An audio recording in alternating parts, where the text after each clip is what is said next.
Welcome to How to Be a Humane Leader Without Losing Your Job. We're here to chat about humane leadership in a way that's real and relatable, tackling work-life challenges and offering practical advice to navigate tough decisions. Whether you're leading a team or navigating your own career, we've got you covered.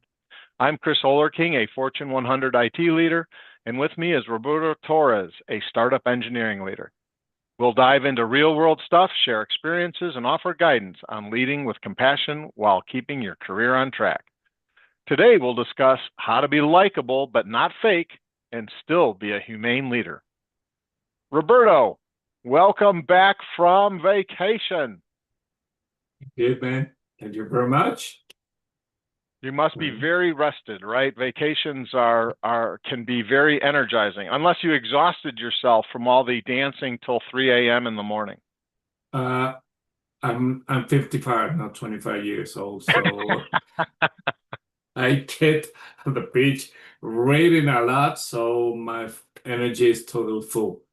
Very good. Well, those are also kind of my kinds of holidays now. As I was younger, I was a big downhill skier and would exhaust myself, literally going to bed, ski hard all day. And I was going to bed at like 10 o'clock at night because I was so exhausted. I couldn't even go to the après ski things. I skied so hard.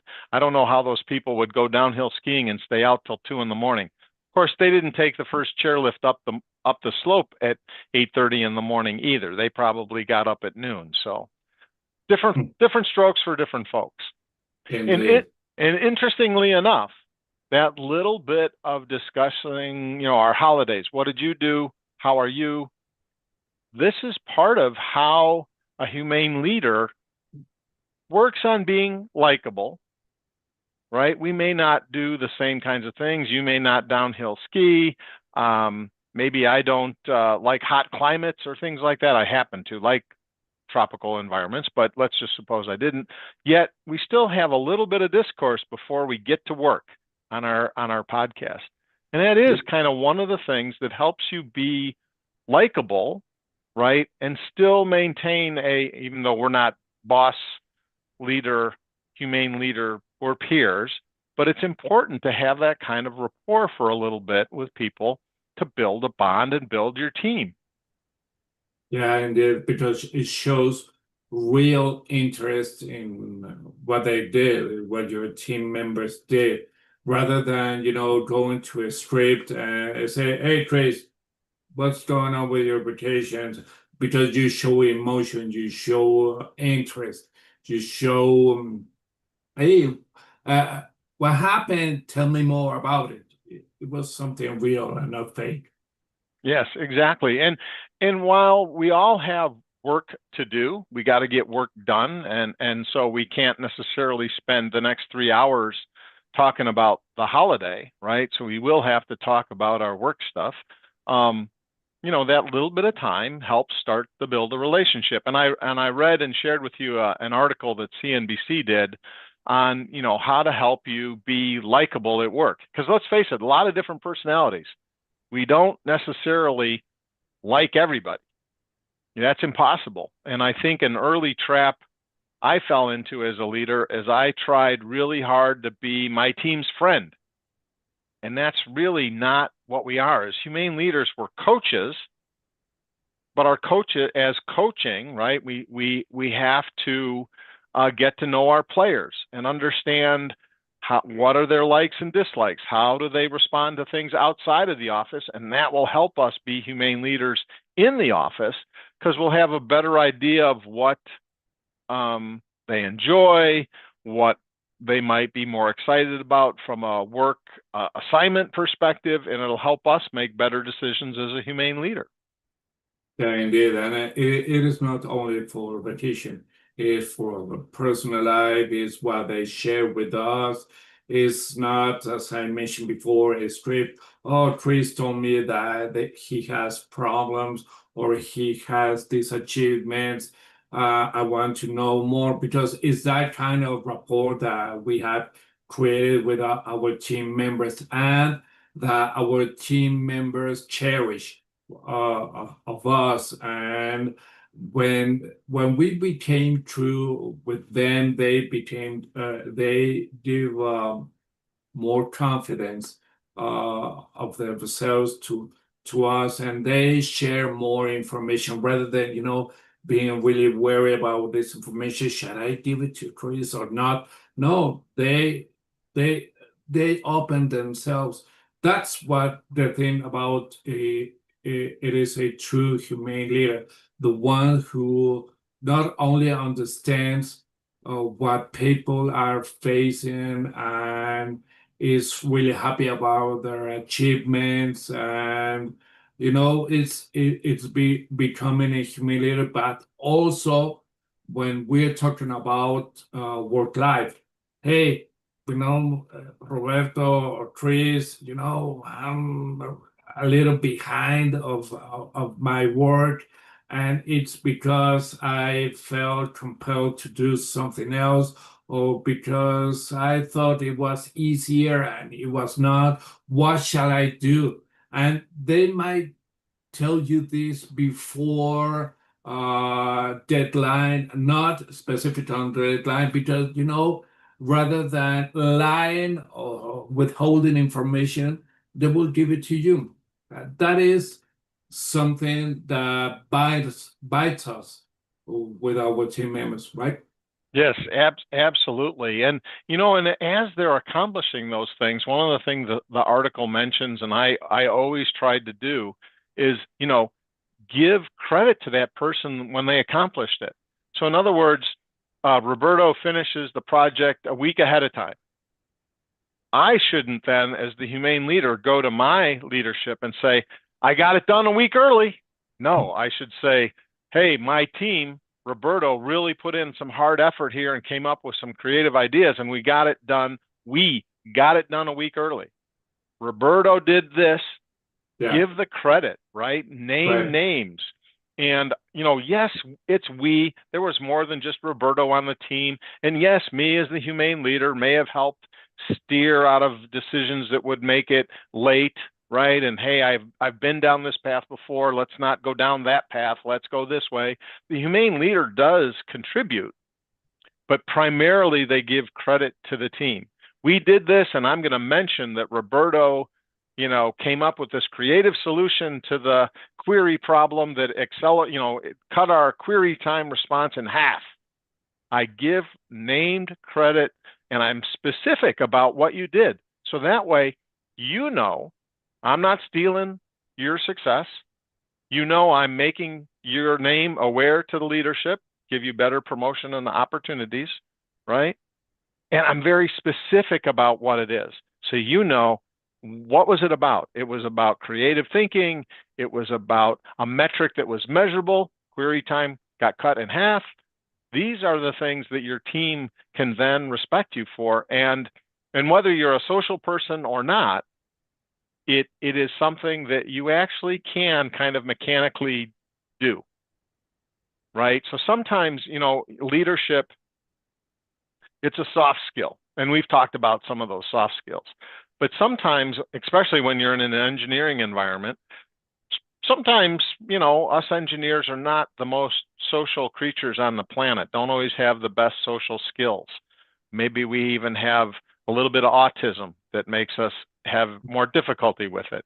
So something really mechanical like that, giving credit where credit's due, being specific about what the success was, what was their name, how did they do it, and you share it with leadership, that can help you be likable and still be the humane leader. I mean, because next week you may have to, let's say, correct a problem that Roberto's doing. So, being likable as a humane leader is critical, but remember, you're not their friend, you're their coach. So sometimes it's praise and sometimes it's corrective discussions. And if you have a good balance of those things, they'll see you as a really good coach and a likable coach. But don't don't try to be their friend. And I had made some of those mistakes early in my career, and it came back to haunt me because they thought they would never then get criticized for something that they did. They didn't feel that they needed to follow my corrective advice. and it kind of backfired on me. Yeah, indeed. You mentioned something really important, credit. But you must not misuse credit. And what I mean is, hey, Chris, you did an amazing job, and I tell leadership that you did it. But what about when you fail? Shall I give you the same credit? Hey, Chris did this, and he was the one who failed. No, we have to say we failed. And even though we had to protect the team, we have not to say, but it was Chris' fault. I lead the team, but it was his fault. No. We have to understand that being true to ourselves and true to what is a humane leader, we have to stick all the way with this in good and bad times. It's like marriage, good and bad times. And with that in mind, when a bad thing happened, well, we have to stick with our leadership and humane leadership. And we have to understand that if we convey the message to our leaders, to our leadership, that someone failed and we back up, and take away from that. We're not good humane leaders. In all situations, we have to stick and being a humane leader, but it is two ways, to our leaders and to our team reports. And we don't have to point at someone and say in front of the team, Chris did something bad. He's the bad guy over here. No, we had to take Chris and talk away apart from the team and say, hey man, what happened over here? It was what, and we begin discussing and understanding and making commitments towards what will happen then, and then we will talk to the team, to the leaders. Is that kind of situations that we have to face, but being true to ourselves and to our team members. Yes, you're publicly praising, privately coaching for corrections. And, being likable and then being a humane leader, you've got to remember, you've got to coach for corrections eventually. No team is perfect. No employee is perfect. I'm certainly not perfect. You might be perfect. I don't know. You might be actually perfect, but we've got to be prepared for coaching for those kinds of corrections. And as a humane leader, one of the other points in the article is admit when you're wrong. The better the coach, right, that can publicly admit, I made a mistake. Chris made a mistake. I directed the team to go this avenue, and it wasted 3 weeks of productivity because it turned out that solution wouldn't work. If I publicly admit that and admit, hey, that was my mistake and I did that, your team will be more likely to come to you with their problems. Wow, Chris admitted when he was technically wrong. Even though we tried to tell him, he didn't try to cover it up. He didn't try to blame us. So when they have a technical problem or an issue that's not going well, they see you publicly admit it. So you're leading by example. You admitted you're wrong, and you take corrective action to fix it. So then they'll feel much more comfortable coming to you and saying, Roberto, I messed up. I, thought that this was going to speed things up, and it actually doubled the time instead of cutting it in half. But now I don't know how to undo it. Can you help me? Those are the kinds of conversations that a humane leader who's likable can have. If you're a boss leader, they're never going to come to you, and they'll actually probably try and cover up that mistake and potentially even point the blame to somebody else, which then totally disrupts the team. Yeah, yeah, totally agree. Let me tell you, I'm not going to tell you about what I work in allergy. I'm going to tell you about something that I was not my hobby, but my sport for too many years. I played over 15 years volleyball, and I was in state championships. And one Wow. of yes, and I love it, and I love watching it. but we were in a championship, and our best guy was Ray. And Ray, he was in the national team, but he was playing with us in this state championship. And suddenly he was really, really bad in a series of points. He was not blocking, he was not spiking, excuse me, and he was doing bad stuff. And suddenly our coach took him away and began talking with him while we were playing at the court. And I saw that he was like screaming and everything, and the coach was talking mildly with him, etc. And he let this guy diffuse for, I don't know, maybe 6 or 7 minutes until he began, excuse me, telling us, hey, Roberto, you're doing this wrong. Hey, Marco, you're doing this right, and everything. And when he was totally cool, our coach put him again into the court, but he spoke with him a few words of encouragement. And then Ray was at the highest level, and we won the match, that specific match. When we have this kind of scenario in the work life, maybe we have someone who is doing bad stuff. We have to take away that person, that team member, until he or she diffuses, and then he got to the level he or she was before that. We are being true to ourselves, to our team members, and we're not being fake by saying, this guy is a rock star. Oh, we're going to let him because he's going to do everything cool and everything right. No, we have to understand when people are deviating from the amazing job they are doing or they used to do, they might have to have a cool time, a time to have coolness, and then you put it on. But you talk truly with this person, with this team member, and doing that is also delivering a message to that guy, to that team member, and all team members to say, yeah, I will take away someone who is crumbling the team until it takes back their senses, until they are at the level they used to be before. Yeah, because being a likable, humane leader is about being fair, right? And so if they see someone getting special treatment, oh, I'm going to put up with that person's tantrums, or No. they get all kinds of special perks because, yeah, they may be more talented. I mean, even in development teams and IT teams and marketing teams, I'm sure there are people who are much more talented than other people. That is just a natural competition type of thing.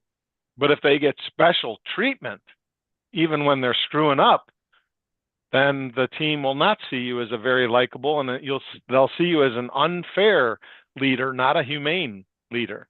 And so Yeah, you're right. yeah, and all those encourage Chris, I cannot listen to you.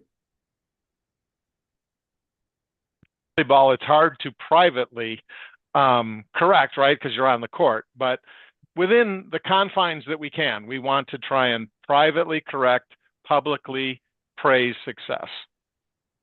Yes, one thing is encouragement words has to be given and released from your heart. If you say something like if it's a script or you're not being true to yourself, any encouragement word that you give to your team members won't be true. And people will sense it and say, oh my God, this guy is telling me again.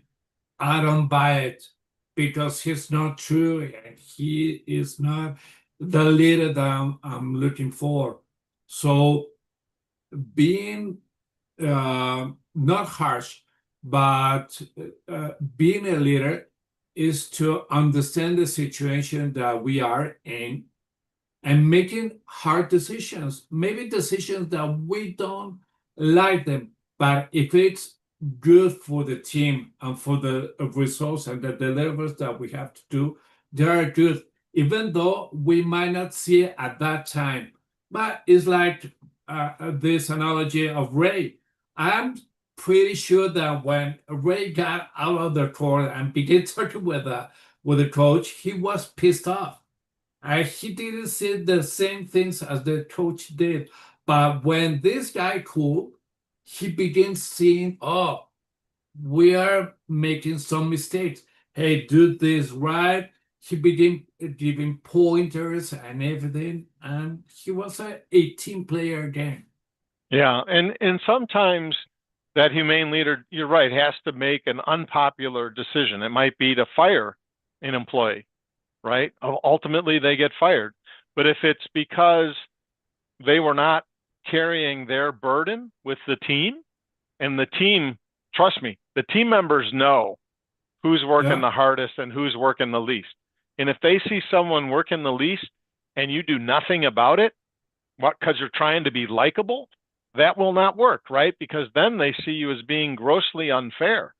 We're doing all Mhm. this extra work. We may be working overtime, and we've got to share in the team's reward when, this other person is actually causing more problems than success, right? So Mhm. sometimes the coach, the humane leader, has to take a player out, and sometimes it's actually to fire them. But as long as you're giving that person enough opportunity to correct and you've coached them enough to correct, the team will know you're spending extra time with them. And if they get fired, if you do it the right way as a humane leader, the team will respect that. And again, respect for a humane leader isn't that you're their best friend. It's that they see you as the leader and they respect and they see you as someone that you can be approached. It is not about being their friend. You are their coach. Don't get those things confused. We like a family environment here. Sure you Well, do. But it's not family. It's more like a sports team. Stick with those analogies and you'll be a much better humane leader. yes, because our true in a sports team, our objective is to win. We have to. If we do not, it's because certain factors, but uh, we will learn from this. At a workplace, we are being paid. We are professionals. A company is expecting for us to deliver results. If we don't deliver that, we're not making our work, and changes will come. So we will have favorites. We will have a team, and us as humiliators, we have to detect and spot on people who are good and the ones who are not. And we have to modify mindsets and environments for these team members to thrive. Otherwise, we will fail, and they will fail. And it's something that we had to be objective, not subjective in this case. Well, in any way. Absolutely. I completely agree with you. Completely agree. Good discussion. Yes, indeed. Well, it's time for us to leave until next week, man. All right. We'll see you later and welcome back to the workforce. Thank